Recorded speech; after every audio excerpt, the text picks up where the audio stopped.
سورة الحديد بسم اللہ الرحمن الرحیم۔ جو مخلوق آسمانوں اور زمین میں ہے اللہ کی تسبیح کرتی ہے اور وہ غالب ہے، حکمت والا ہے۔ آسمانوں اور زمین کی بادشاہی اسی کی ہے، وہی زندگی دیتا ہے اور وہی موت دیتا ہے اور وہ ہر چیز پر قادر ہے۔ وہی اول اور وہی آخر اور اپنی قدرتوں سے سب پر ظاہر اور پھر بھی پوشیدہ ہے، اور وہ ہر چیز کا خوب جاننے والا ہے۔ وہی ہے جس نے آسمانوں اور زمین کو 6 دن میں پیدا کیا، پھر عرش پر جلوہ افروز ہوا۔ جو چیز زمین میں داخل ہوتی اور جو اس سے نکلتی ہے اور جو آسمان سے اترتی اور جو اس میں چڑھتی ہے، سب اس کو معلوم ہے۔ اور تم جہاں کہیں بھی ہو وہ تمہارے ساتھ ہوتا ہے، اور جو کچھ تم کرتے ہو اللہ اس کو دیکھ رہا ہے۔ آسمانوں اور زمین کی بادشاہی اسی کی ہے اور سب معاملات اسی کی طرف رجوع ہوتے ہیں۔ وہی رات کو دن میں داخل کرتا اور دن کو رات میں داخل کرتا ہے، اور وہ دلوں کے بھیدوں تک سے واقف ہے۔ لوگو، اللہ پر اور اس کے رسول صلی اللہ علیہ وآلہ وسلم پر ایمان لاؤ، اور جس مال میں اس نے تم کو اپنا نائب بنایا ہے اس میں سے خرچ کرو۔ اب جو لوگ تم میں سے ایمان لائے اور مال خرچ کرتے رہے ان کے لیے بڑا ثواب ہے۔ اور تم کیسے لوگ ہو کہ اللہ پر ایمان نہیں لاتے، حالانکہ اس کے پیغمبر صلی اللہ علیہ وآلہ وسلم تمہیں بلا رہے ہیں کہ اپنے پروردگار پر ایمان لاؤ، اور اگر تم کو یقین ہو تو وہ تم سے اس کا عہد بھی لے چکا ہے۔ وہی تو ہے جو اپنے بندے پر واضح آیتیں نازل فرماتا ہے تاکہ تم کو اندھیروں سے نکال کر روشنی میں لائے۔ بے شک اللہ تم پر نہایت شفقت کرنے والا ہے، مہربان ہے۔ اور تم کو کیا ہوا ہے کہ اللہ کے رستے میں خرچ نہیں کرتے، حالانکہ آسمانوں اور زمین کی وراثت اللہ ہی کی ہے۔ جس شخص نے تم میں سے فتح مکہ سے پہلے خرچ کیا اور جنگ کی، وہ اور جس نے یہ کام بعد میں کیے وہ برابر نہیں۔ ان کا درجہ ان لوگوں سے کہیں بڑھ کر ہے جنہوں نے بعد میں مال خرچ کیے اور کفار سے جنگ کی، اور اللہ نے سب سے ہی ثواب نیک کا وعدہ کیا ہے، اور جو کام تم کرتے ہو اللہ ان سے واقف ہے۔ کون ہے جو اللہ کو نیک نیتی سے قرض دے تو وہ اس کو کئی گنا ادا کرے گا، اور اس کے لیے عزت کا صلہ یعنی جنت ہے۔ جس دن تم مومن مردوں اور مومن عورتوں کو دیکھو گے کہ ان کے ایمان کا نور ان کے آگے آگے اور داہنی طرف چل رہا ہے، تو ان سے کہا جائے گا کہ تم کو بشارت ہو کہ آج تمہارے لیے باغ ہیں جن کے نیچے نہریں بہ رہی ہیں، ان میں تم ہمیشہ رہو گے، یہی بڑی کامیابی ہے۔ اس دن منافق مرد اور منافق عورتیں مومنوں سے کہیں گے کہ ہمارے لیے انتظار کرو کہ ہم بھی تمہارے نور سے روشنی حاصل کریں۔ ان سے کہا جائے گا کہ پیچھے کو لوٹ جاؤ، پس وہاں نور تلاش کرو۔ پھر ان کے بیچ میں ایک دیوار کھڑی کر دی جائے گی جس میں ایک دروازہ ہوگا، جو اس کی جانب اندرونی ہے اس میں تو رحمت ہے، اور جو بیرونی جانب ہے اس طرف عذاب ہے۔ تو منافق لوگ مومنوں سے کہیں گے کہ کیا ہم دنیا میں تمہارے ساتھ نہ تھے؟ وہ کہیں گے کیوں نہیں تھے، لیکن تم نے خود اپنے آپ کو بلا میں ڈالا اور ہمارے لیے گردش زمانہ کے منتظر رہے، اور اسلام میں شک کیا اور فضول آرزوؤں نے تم کو دھوکے میں ڈالے رکھا، یہاں تک کہ اللہ کا حکم آ پہنچا اور اللہ کے بارے میں تم کو وہ شیطان بڑا فریب دیتا رہا۔ تو آج تم سے کوئی معاوضہ نہیں لیا جائے گا اور نہ کافروں ہی سے قبول کیا جائے گا۔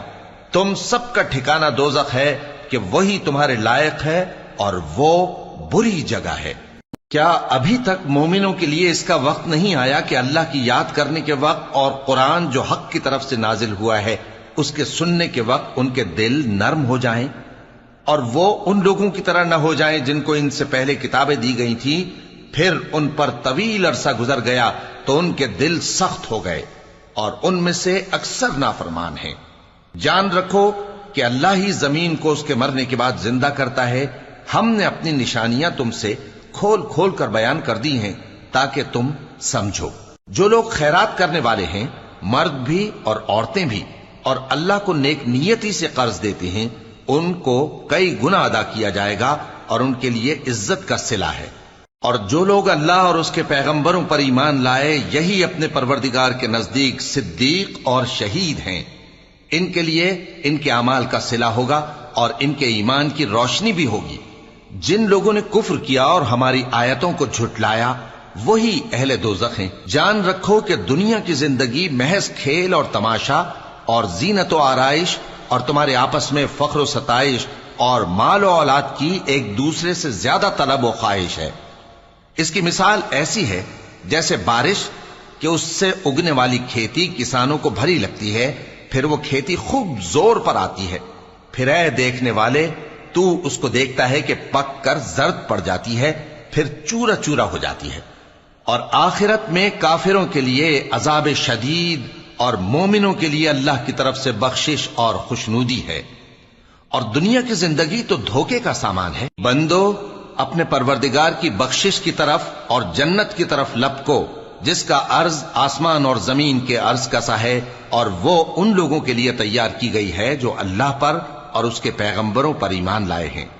یہ اللہ کا فضل ہے، جسے چاہے عطا فرمائے، اور اللہ بڑے فضل کا مالک ہے۔ کوئی مصیبت زمین میں اور خود تم پر نہیں پڑتی مگر پیشتر اس کے کہ ہم اس کو پیدا کریں، ایک کتاب میں لکھی ہوئی ہوتی ہے، اور یہ کام اللہ کو آسان ہے۔ تاکہ جو فائدہ تمہیں حاصل نہ ہو سکا اس کا غم نہ کھایا کرو، اور جو تم کو اس نے دیا ہو اس پر اترایا نہ کرو۔ اور اللہ کسی اترانے اور شیخی بگاڑنے والے کو دوست نہیں رکھتا، جو خود بھی بخل کریں اور لوگوں کو بھی بخل سکھائیں۔ اور جو شخص روگردانی کرے تو اللہ بھی بے نیاز ہے، لائق حمد و ثنا ہے۔ ہم نے اپنے پیغمبروں کو کھلی نشانیاں دے کر بھیجا اور ان پر کتابیں نازل کی اور میزان عدل، تاکہ لوگ انصاف پر قائم رہیں، اور لوہا پیدا کیا کہ اس میں اسلحہ جنگ کے لحاظ سے زور بھی بہت ہے اور لوگوں کے لیے فائدے بھی ہیں، اور اس لیے کہ جو لوگ بن دیکھے اللہ اور اس کے پیغمبروں کی مدد کرتے ہیں اللہ ان کو معلوم کرے۔ بے شک اللہ زور آور ہے، غالب ہے۔ اور ہم نے نوح اور ابراہیم کو پیغمبر بنا کر بھیجا اور ان کی اولاد میں پیغمبری اور کتاب کے سلسلے کو وقتاً فوقتاً جاری رکھا، سو بعض تو ان میں سے ہدایت پر ہیں اور اکثر ان میں سے نافرمان ہیں۔ پھر ان کے پیچھے انہی کے قدموں پر اور پیغمبر بھیجے، اور ان کے پیچھے مریم کے بیٹے عیسیٰ کو بھیجا، اور ان کو انجیل عنایت کی، اور جن لوگوں نے ان کی پیروی کی ان کے دلوں میں شفقت اور مہربانی ڈال دی۔ اور ترک دنیا والی نئی بات تو خود انہوں نے نکال لی، ہم نے ان کو اس کا حکم نہیں دیا تھا، مگر انہوں نے اپنے خیال میں اللہ کی خوشنودی حاصل کرنے کے لیے آپ ہی ایسا کر لیا تھا، پھر جیسا اس کو نبھانا چاہیے تھا نبھا بھی نہ سکے۔ پس جو لوگ ان میں سے ایمان لائے ان کو ہم نے ان کا اجر دیا، اور ان میں بہت سے نافرمان ہیں۔ مومنو اللہ سے ڈرو اور اس کے پیغمبر پر ایمان لاؤ، وہ تمہیں اپنی رحمت سے دگنا اجر عطا فرمائے گا اور تمہارے لیے روشنی کر دے گا جس میں تم چلو گے اور تم کو بخش دے گا، اور اللہ بخشنے والا ہے، مہربان ہے۔ یہ باتیں اس لیے بیان کی گئی ہیں کہ اہل کتاب جان لیں کہ وہ اللہ کے فضل پر کچھ بھی قدرت نہیں رکھتے، اور یہ کہ فضل اللہ ہی کے ہاتھ میں ہے، وہ جس کو چاہتا ہے دیتا ہے، اور اللہ بڑے فضل کا مالک ہے۔